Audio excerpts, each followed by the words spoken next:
ফুলশয্যার রাতে ঘরের সব লন্ডভন্ড হয়ে ছড়িয়ে ছিটিয়ে পড়ে আছে। আমি গা ভর্তি গহনা, ভারী লেহেঙ্গা পরে চুপচাপ এক কোণে দাঁড়িয়ে আছি। হঠাৎই পুরুষালী চিৎকারে আমি কেঁপে উঠলাম। এই বিয়ে আমি মানি না, তাই আপনাকে স্ত্রীর মর্যাদা আমি দেব না, বুঝেছেন? যদি আমার কাছে স্ত্রীর মর্যাদা চাইতে আসেন তাহলে ঠিক এই ঘরের মতোই আপনার জীবনটা তছনছ করে দেব আমি। কথাগুলো বলে গটগট করে ঘর থেকে বেরিয়ে গেলেন তিনি, আমার স্বামী। ও না, তিনি তো আমার স্ত্রী হিসেবে মানেন না, কিন্তু তাই জন্য কি আমিও তাকে স্বামী হিসেবে মানবো না? না, এমনটা তো করতে পারবো না আমি। বিয়ে যখন হয়েছে তখন যেমনই হোক আমাকে তো মানিয়ে চলতেই হবে। আদিত্য ব্যানার্জি। সবচেয়ে বেশি বিরক্তিকর কারণ হচ্ছে আমার জীবনে এই নামটা। আমি দুঃস্বপ্নেও কোনোদিনও ভাবিনি এই মানুষটাকে আমার বিয়ে করতে হবে, সারা জীবন কাটাতে হবে। আমি মৌমিতা চৌধুরী। ও সরি, এখন তো আমার বিয়ে হয়ে গিয়েছে। এখন আমার নাম হবে মৌমিতা ব্যানার্জি। ফ্রেশ হয়ে আয়নার সামনে বসে নিজের গয়নাগুলো খুলে রাখছি। উনি যে সেই বেরোলেন, এখনো আসেননি। অন্যমনস্ক হয়ে কাচের চুড়িগুলো খুলছিলাম বলে হাত ফসকে কাচের চুড়িগুলো পড়ে গিয়ে ভেঙে টুকরো টুকরো হয়ে গেল। চুড়িগুলোর দিকে তাকিয়ে ভাবছি, ঠিক এইভাবে আমার তিলে তিলে গড়ে তোলা স্বপ্নগুলো ভেঙে টুকরো টুকরো হয়ে গেল আজ। কথাটা ভাবতে এক গভীর দীর্ঘশ্বাস বেরিয়ে এলো আমার। ড্রেসিং টেবিলটা আমার, মিস চৌধুরী। আপনি ওখান থেকে সরে গেলে খুব ভালো হয়। আমি আয়নায় তাকিয়ে দেখলাম উনি আমার পেছনেই দাঁড়িয়ে আছে, চোখে মুখে বিরক্তির ছাপ। আমি উঠে দাঁড়িয়ে চুড়িগুলো তুলে রাখে ওনার সামনে দাঁড়িয়ে পড়লাম। আপনি যেমন এই বিয়েতে রাজি ছিলেন না, তেমনি আমিও রাজি ছিলাম না। অযথাই আমার উপর এভাবে চটপট করে কোনো লাভ হবে না। বিয়েটা যখন হয়েই গেছে তা অস্বীকার করে কি কোনো লাভ আছে বলুন? উনি আমার হাতের কবজি শক্ত করে চেপে ধরলেন আর তার ফলে চুড়িগুলো ভেঙে যেতে লাগলো। আমার হাতে ফুটে গেল কয়েকটা চুড়ির অংশ। আমি মাথা নিচু করে দাঁড়িয়ে আছি ব্যথা সহ্য করে। এখনো পর্যন্ত ওনার মুখের দিকে তাকাইনি আমি। এত সাহস ভালো না। আমার সামনে সাহস দেখানোর চেষ্টা করবেন না, মিস চৌধুরী। তাই জন্যই আপনাকে মিস বলে সম্বোধন করছি। এই বিয়েটা আমি কোনোদিনও মানব না। যেখানে আমার কোনো পছন্দ ছিল না, খুব শীঘ্রই আমি এখান থেকে চলে যাব। তখন থাকবেন আপনি আপনার ঘর সংসার নিয়ে। উনি আমার হাত ছেড়ে সোজা ওয়াশরুমে চলে গেলেন। আমার হাত বেয়ে টুপটুপ করে রক্ত পড়ছে, তাও চোখ দিয়ে জল পড়ার জো নেই আমার। যখন বিয়ে হয়েছিল তখনই বুঝেছিলাম আমার জীবনটা শেষ। উনি ওয়াশরুম থেকে ফ্রেশ হয়ে ওয়ার্ড্রোব থেকে ড্রেস নিয়ে চেঞ্জ করে এসে শুয়ে পড়লেন। আমি এখন স্থির হয়ে ওখানে ওই এক জায়গাতেই দাঁড়িয়ে আছি। এইসব ন্যাকামি না করলে চলছে না আপনার। রাত বেরাতে এভাবে মূর্তির মতো দাঁড়িয়ে না থেকে শুয়ে পড়ুন। ওনার দিকে ফিরে দেখলাম উনি পাশ ফিরে শুয়ে পড়লেন। কিছু না বলে ওয়াশরুমে গিয়ে চোখ মুখের সাথে হাতটা ধুয়ে নিলাম। রক্তক্ষরণের পরিমাণটা বেশি, কারণ সে জায়গায় উনি চেপে ধরেছিলেন যেখানে হাতের শিরা ছিল। আমি ঘরে এসে চারিদিকে তাকিয়ে দেখলাম একটা সোফা রাখা, সেখানেই গিয়ে শুয়ে পড়লাম। শুয়ে শুয়ে ভাবছি আমার শত্রুরও যেন এহেন ফুলশয্যার রাত না হয়। সবাই এই রাত নিয়ে কত স্বপ্ন দেখে, সেখানে আমার কি করে পারলো আমার মা বাবা এমন হুট করে আমার বিয়ে ঠিক করতে? একবারও আমায় জিজ্ঞেস করার প্রয়োজনও মনে করলো না। যাকগে, যা করেছে তা হয়তো ভালোর জন্যই করেছে। শুনেছি বাবা-মা কখনো সন্তানের খারাপের জন্য কিছু করে না। এই কথাটা সত্যি না মিথ্যা তা তো সময়ই বলে দিবে। সকালে ঘুম ভাঙতেই উঠে বসলাম। ঘরটায় ভালোভাবে চোখ বুলিয়ে দেখলাম বিছানা পরিপাটি করে গোছানো। অর্থাৎ উনি ঘুম থেকে উঠে বিছানা গুছিয়ে গেছেন। আমি উঠে দাঁড়াতেই আমার হাতে কাটা জায়গায় ছোট্ট একটা ব্যান্ডেজ চোখে পড়ল। এটা আমার হাতে কি করে এলো? আমি তো রাতে এমনি শুয়ে পড়েছিলাম। তাহলে কি উনি? নিজেকে নিজেই প্রশ্ন করে উত্তর পেলাম। হ্যাঁ, উনি ছাড়া আর কেই বা ছিল এই ঘরে? ঘর তো দরজা বন্ধ করা ছিল ভেতর থেকে। আর কেউ তো আসতেও পারবে না। মানুষটা যে কেমন তা বুঝতে একটু সময় লাগবে আমার। আ কিন্তু উনি তো আমায় সেই সময়টুকুও দেবেন না। আর কথা না বাড়িয়ে ফ্রেশ হয়ে নিয়ে নিচে নেমে গেলাম। দেখি শাশুড়ি মাকে কোনোভাবে সাহায্য করতে পারি কিনা। শাশুড়ি মাকে উদাসীন হয়ে ড্রয়িং রুমে বসে থাকতে দেখে আমি একটু অবাক হলাম। মা, আপনি এভাবে এখানে বসে আছেন যে? কোনো সমস্যা হয়েছে? শাশুড়ি মা আমার দিকে করুণভাবে তাকালেন। আমার হাত ধরে ওনার পাশে বসিয়ে বললেন, আমায় ক্ষমা করে দাও বৌমা। আমি ভাবিনি আমরা তোমার জীবনটা এভাবে নষ্ট করে দেব। আমি কিছু বুঝলাম না মা, কি হয়েছে একটু খুলে বলবেন? আদি চলে গেছে আজ সকালে নিজের ভার্সিটিতে। ও ওখানেই হোস্টেলে থেকে পড়াশোনা কমপ্লিট করবে। শ্বশুরমশাইয়ের কথা শুনে বুঝতে পারলাম গত রাতে উনি যা বলেছিলেন তাই করেছেন। চলে গেছেন অনেক দূরে। নিজের উপর আজ বড্ড বেশি করুণা হচ্ছে আমার। এত সুন্দর ভাগ্য করে জন্ম নিয়েছি আমি, ভাবতেই অবাক লাগে আমার। আমরা ভেবেছিলাম তোমার সাথে বিয়ে দিলে হয়তো আদি শুধরে যাবে, কিন্তু না, ও আমাদের কোনো কথা না শুনে রাগ দেখিয়ে চলে গেল। এতে আপনাদের কোনো দোষ নেই, সবই আমার ভাগ্যের দোষ। কথাটা বলে উঠে রান্নাঘরে চলে এলাম। বাবা মায়ের জন্য চা বানিয়ে ওনাদের সামনে রাখলাম। বৌমা, তোমার না ইচ্ছা ছিল ইংরেজি অনার্স করা? সেটা তো যাদবপুর ইউনিভার্সিটি থেকে, তাই না? হ্যাঁ বাবা, কিন্তু হঠাৎ এই প্রশ্ন? আমি তোমার যাদবপুর ইউনিভার্সিটিতেই ভর্তি করে দেব। কি বা করবে একা তুমি ঘরে থেকে? এর থেকে নিজের স্বপ্ন পূরণ করো। বাবার কথা শুনে জানো, আমি আকাশের চাঁদ হাতে পেলাম। শত কষ্টের মাঝেও এক চিলতে সুখ খুঁজে পেলাম। এবার আমি আমার স্বপ্নকে আঁকড়ে ধরেই বেঁচে থাকবো।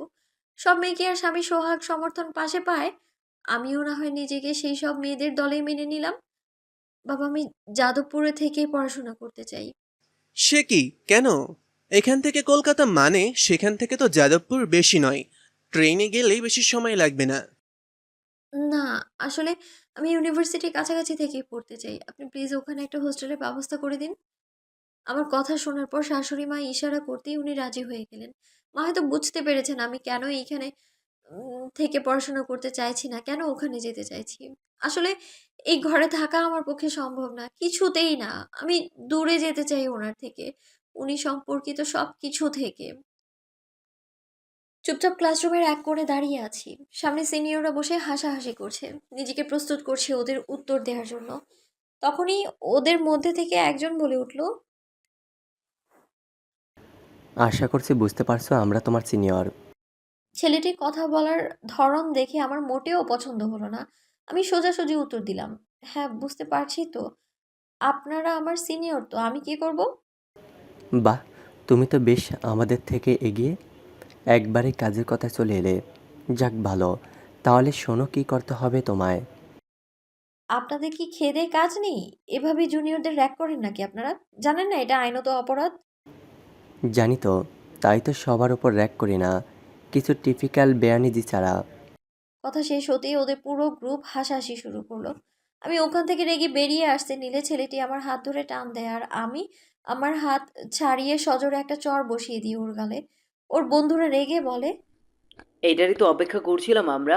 এই যে, এবার তুমি সিনিয়রদের গায়ে হাত তুলে অপরাধ করলে তার শাস্তি পেতে হবে।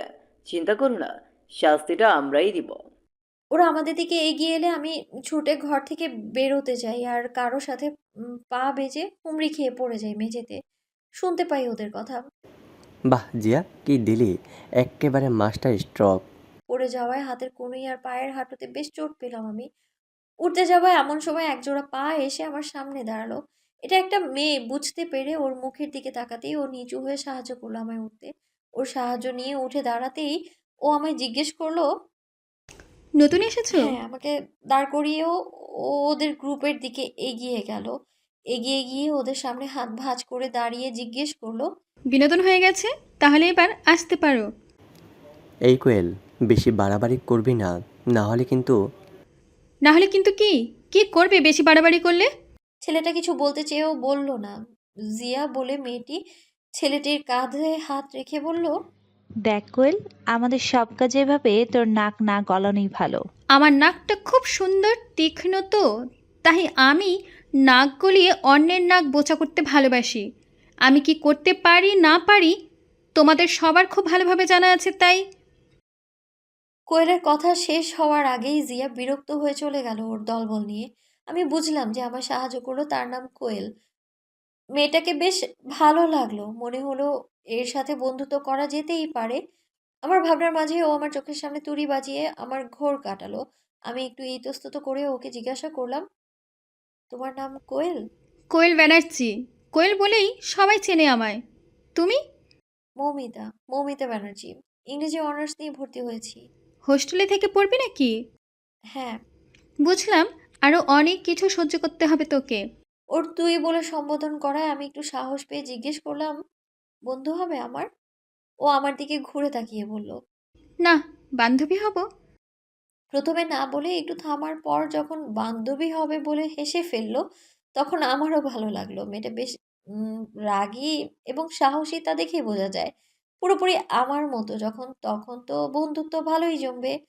হাঁটতে, হাঁটতে ও আমায় বলল, দেখ, এখানে ওই জিয়ার দল একটু উৎপাত করে, সবার সাথে নয়, যারা একটু দুর্বল তাদের সাথেই। শক্ত থাকবি, তার মানে এই নয় যে দুমদাম হাত পা চালাবি, তাহলে মুশকিল হয়ে যাবে। নিজের রাগ সংযত রেখে মুখে উত্তর দিবি, তাহলে ওরা আর কিছু করতে পারবে না। এখন তো র্যাগ করা আইনত অপরাধ, তাই ইচ্ছে করে এমন এমন কাজ করে যাতে মেয়েরা বাধ্য হয়ে গায়ে হাত তোলে। এই সুযোগ একদম দিবি না। কোয়েলের কথা শুনে আমি একটা শুকনো ঢোক গিললাম। মনে মনে ভাবছি, এখন কি হবে? প্রথম দিন এসেই তো আমি ওই ছেলেটাকে চড় মেরে দিলাম।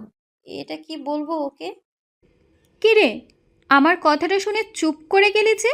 1 মিনিট, তুই কি এমন কিছু করেছিস নাকি? কোয়েল সত্যিটা ধরে ফেলায় আমি আর লুকাবো না ঠিক করলাম। আসলে হ্যাঁ, তখন হাত ধরায় মেরে দিয়েছি একটা চড়। আমি ইতস্তত করে কথাটা বলে কোয়েলের দিকে তাকাতেই দেখলাম ও একদৃষ্টে আমার দিকে তাকিয়ে আছে। আমি সরি বলতে যাব, তখনই ও বলল, যাকে যা করেছিস ভালো করেছিস। হুঁ, এই যে বললি মুশকিল হয়ে যাবে। ও দেখা যাবে যা হবে। ওর অমানত নাকি তুই, যে টাচ করবে? আমি হলে তো হাত ভেঙে রেখে দিতাম। যত সব লুইসার লাফাঙ্গার দল, হাট! কোয়েল ভার্সিটি থেকে বেরিয়ে গেল একা একা গজগজ করতে করতে। আমি ওর পিছু পিছু যাচ্ছি আর ভাবছি, এই মেয়ে তো আমার থেকেও বড় গুন্ডি। কিছুক্ষণ আগেই বলল গায়ে হাত তুলবি না, আর এখন বলছে হাত ভেঙে রেখে দিত। আমি এর সাথে মানিয়ে থাকতে পারবো তো? কি জানি বাবা। আর বেশি না ভেবে কোয়েলের পিছনে ছুট দিলাম আমি, কারণ ও অনেকটাই এগিয়ে গিয়েছে। দুপুর হয়ে এসেছে। সকাল সকাল কলকাতা থেকে রওনা দিয়েছিলাম যাদবপুরের উদ্দেশ্যে। আর এইসব ঘটনা শেষ হতে হতে দুপুর হয়ে গেল। বেশ কিছুক্ষণ হেঁটে আসার পর আমরা হোস্টেলের সামনে এসে উপস্থিত হলাম। আমি আর তুই রুমমেট, ওকে? কিন্তু আমার রুম তো অন্য উম, দিকে। সে আমি ম্যানেজ করে নিব, তোকে ভাবতে হবে না। তুই তাড়াতাড়ি একটু ফ্রেশ হয়ে নে, আজকে তোকে পুরো ভার্সিটি ঘুরে দেখাবো। কালকে থেকে নয় ক্লাস করব, ওকে? ওকে।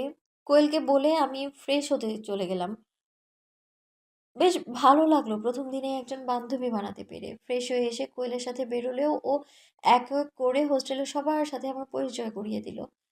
পরিচয় শেষ হওয়ার পর আমরা ভার্সিটিতে এসে উপস্থিত হই। ভার্সিটি ঘুরে দেখানোর সাথে সাথে কোনো স্যার ম্যাডাম কেমন সেটাও কোয়েল আমায় বলতে লাগলো। সেই সময় হঠাৎই আমার চোখ গেল সামনের দিকে, আর আমার পা থমকে দাঁড়ালো। যার থেকে দূরে আসতে চাইলাম সেই সামনে চলে এলো। কি রে, দাঁড়িয়ে পড়লি কেন? কোয়েলের প্রশ্নে ওর দিকে তাকিয়ে না বোধক মাথা নাড়াতেই সকালে যাকে চড় মেরেছিলাম সেই ছেলেটা সামনে এসে দাঁড়ালো। বলল, এখানে টিকে থাকাটা খুব একটা সহজ হবে না ম্যাডাম।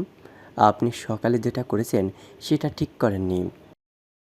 আপনিও সকালে যেটা করেছেন সেটা ঠিক করেননি। শুরুটা আপনিই করেছিলেন, আমি নই। খুব কথা বলছেন তাই না? সময় আসলে সবটা সুদে আসলে উসুল করে নেব। কথা শেষ করার আগেই ছেলেটির পেছন থেকে একটা ছেলে এসে ওর কাঁধে হাত রাখলো। সেই ছেলেটা আর কেউ নয়, আমার স্বামী আদিত্য ব্যানার্জি, যার থেকে আমি পালাতে চেয়েছিলাম, যার মুখ দেখারও ইচ্ছে ছিল না আমার। কি করে থাকবে বলুন তো? যে কিনা নিজের স্ত্রীকে বিয়ের রাতে ঠিকমতো দেখে না পর্যন্ত অপমান করে, তার মুখ দেখার ইচ্ছে আর যারই থাকুক আমার একদমই নেই। কিন্তু আমার ভাগ্যটা এতই ভালো যে ইনিই আমার সিনিয়র বের হলেন। উনি ছেলেটিকে বললেন, কি হয়েছে? এই মেয়েটা আমার গায়ে হাত তুলেছে আদি, আজকে সকালে। ছেলেটার কথা শুনে উনি আমার দিকে বেশ কিছুক্ষণ তাকিয়ে রইলেন। মনে হচ্ছে চেনার চেষ্টা করছেন। সেটা দেখে আমি ভাবছি, ঠিকই ভেবেছিলাম তাহলে। মুখটাও দেখেনি ঠিকভাবে। যেই সময় আমাকে ধরে কথাগুলো বলেছিলেন সেই সময় মুখ নামিয়ে রেখেছিলাম, তাই হয়তো দেখতে পাননি। কিন্তু হাতের ব্যান্ডেজ, ধুর, চিনতে না পারলেই ভালো হয়। এমন সময় উনি আমার হাতের দিকে তাকালেন যেখানে ব্যান্ডেজ করা আছে। তারপর আপাদমস্তক এক নজর দেখতেই চোখে মুখে বিরক্তির ছাপ ফুটে উঠল ওনার। উনি ছেলেটাকে বললেন, তুই যা, আমি কথা বলছি। ওনার কথা শুনে ছেলেটা কোনো রকম কোনো কথা না বলেই চলে গেল। এতক্ষণ ধরে কোয়েল চুপ করে থাকলেও এবার কোয়েল ওনাকে বলল, আদিত্যদা, আমি তোমাকে একটা কথা বলবো, যে মৌমিতার কোনো দোষ নেই। তুমি খুব ভালোভাবেই জানো আমি মিথ্যে বলি না, আর সবার সাথে কথা বলার প্রয়োজনও মনে করি না।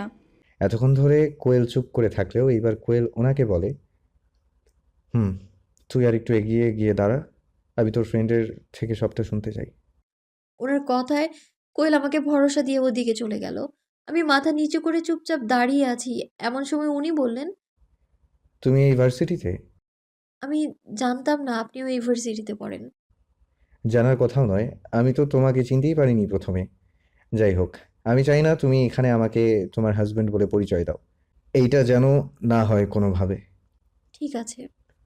আর শোনো, আমি চলেই যাচ্ছিলাম ওনাকে পাশ কাটিয়ে, সেই সময় উনি আবারও ডাকলেন, কিছু বলবেন? হ্যাঁ, সরি। আমি অবাক হয়ে ওনার মুখের দিকে তাকালাম। হয়তো প্রথমবারের জন্য আমি ওনার মুখটা ভালোভাবে দেখলাম। আগে যতবার দেখা হয়েছে শুধুমাত্র ঝগড়াই হয়েছে, তাই আর মুখটা ভালোভাবে দেখা হয়ে ওঠেনি।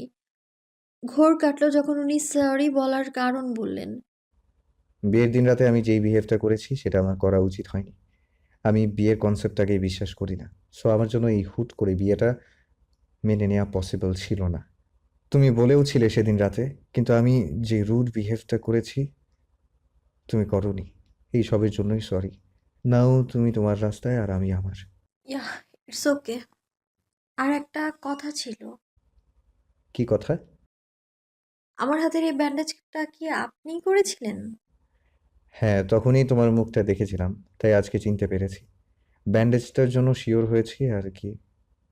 ও আচ্ছা। উনি আমাকে পাশ কাটিয়ে চলে গেলে কেন জানো আমার চোখটা ছলছল করে ওঠে।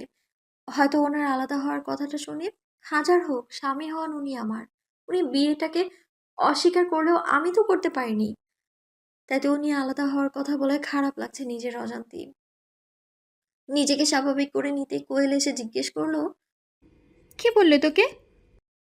বললো আহ, বললো ওই ছেলেটার ডিস্টার্ব করবে না আর আমাকেও একটু সংযত থাকতে। হুম, আদিত্যদা খারাপ নয়, ওদের গ্যাংয়ের লিডার আদিত্যদাই। আর ওর পার্টনারকে জানিস? পার্টনার? হ্যাঁ, গ্যাংয়ে ওর পার্টনার আবার রিলেশনেও। আই মিন ওরা জিএ বিয়ে। ওটার জিএফ আছে? ইয়াপ, জিয়া যে তোকে র্যাক করতে চেয়েছিল, তুই জানিস ও আমাদেরই ডিপার্টমেন্টের। কি? শুধুমাত্র আদিত্যদার জিএ বলেই ও আদিত্যদার গ্যাংয়ের সাথে চলে আর যাকে ইচ্ছা তাকে র্যাক করে। বাট সেটা আদিত্যদা জানে না। আদিত্যদা ওদের থেকে ডিফারেন্ট। জিয়ার ভয়ে কেউ আদিত্যদাকে বলে না ওর সম্পর্কে। আর আমি বলতাম না, তার কারণ ও আমার ফ্রেন্ডের সাথে বা আমার সাথে কোনো দিন কোনো রকম কিছুই করেনি। কিন্তু এবার বলবো, যদি তোর সাথে আবার এমন কিছু করার চেষ্টা করে। তুই এত খোঁজ খবর রাখিস ওনার ব্যাপারে? তুই কি ওনাকে লাইক করিস নাকি? আমার কথা শুনে কোয়েল চুপ করে গেল। জানো কোনো এক পুরনো কথা মনে করিয়ে দিয়েছি আমি ওকে। ওর অমন মুখ দেখে আমারও মন খারাপ হয়ে গেল। তাহলে কি কোয়েলও ওনাকে পছন্দ করে? হোস্টেলে ফিরে যাই চল। কোয়েল চলে গেল। আমি ঠিক করলাম ওর থেকে জানবো যে ও সত্যি ওনাকে লাইক করে কিনা। তাই ওর পিছু পিছু গিয়ে ওর পাশে হাঁটতে হাঁটতে জিজ্ঞেস করলাম, ও বুঝেছি, জিয়া ওনার জিএফ আর তুই ওনাকে লাইক করিস, এটাই তো মনে করালাম বলে তুই মন খারাপ করলি? না রে, তেমন কিছুই না। আদিত্যদাকে আমি স্কুল লাইফ থেকেই চিনি, তাই জন্য বলতে পারলাম। এর চাইতে বেশি কিছুই না। তাহলে মুড অফ হয়ে গেল যে? এমনি। চল হোস্টেলে ফিরে বাকি গল্প করব। আমি আর কথা বাড়ালাম না। কেন যেন কোয়েলের কথা একটু স্বস্তি পেলাম, কারণ আমার মন বলছে ও সত্যি কথাই বলছে আমায়। ভরা লোকজনের আড়ালে আমি এক কোণায় পিঠে হাত দিয়ে দাঁড়িয়ে আছি অসহায়ের মতো। না পারছি সরে যেতে আর না পারছি এখানে দাঁড়িয়ে থাকতে। কাউকে বলার মতো পরিস্থিতি নেই আমার, কারণ এই বিয়ে চলার মুহূর্তে কাকে বলবো যে আমার ব্লাউজের চেইনটা নিচে নেমে গেছে আর সেটা ধীরে ধীরে আরো নিচে নামছে। চারিপাশে লোকে ভর্তি, সরতেও পারছি না। না, এইভাবে দাঁড়িয়ে থাকলে সম্মানের আর কিছুই থাকবে না। যে করেই হোক যেতেই হবে। দুই হাত দিয়ে শক্ত করে নিজের ব্লাউজটা কোনো মতে চেপে ধরে এক পা এগোবো বুঝলাম চেনটা একদম শেষ প্রান্তে। চোখ বন্ধ করে এগোতে নিলেই পিঠে পুরুষালী শীতল স্পর্শও পেলাম আমি। ঘুরে তাকাবো সেই সময় ব্যক্তিটি কানে কানে বলল, চুপ করে দাঁড়ান, আমাকে দেখার প্রয়োজন নেই। আপনার সম্মান বাঁচাটা প্রয়োজন। আশা করছি আর অসুবিধা হবে না। কথা শেষ হতেই আমি পুরোপুরি ঘুরে গেলাম কিন্তু কাউকেই দেখতে পেলাম না। পাশে তাকাতেই দেখলাম ভিড়ের মধ্যে চলমান একটি লোক। তৎক্ষণাৎ নিজের পিঠে হাত দিয়ে দেখলাম চেইনটা লাগানো। ভারী অদ্ভুত লোক তো। আর কথা বাড়ালাম না বিষয়টা নিয়ে, কারণ আমি ওনাকে দেখতে পাইনি, যার ফলে ধন্যবাদ জানানোরও উপায় নেই। আমার দিদির বিয়ে শেষ হতেই আমি একটা ঘরে যাওয়ার উদ্দেশ্যে পা বাড়ালাম। ওয়াশরুমে গিয়ে দেখলাম না, সব ঠিকই আছে। আজ আমার জেঠুর মেয়ের বিয়ে ছিল। টিউশনি থেকে ফিরে কোনো মতে রেডি রেডি হয়ে উপস্থিত হয়েছি, তাই আজ এইরকম অবস্থা।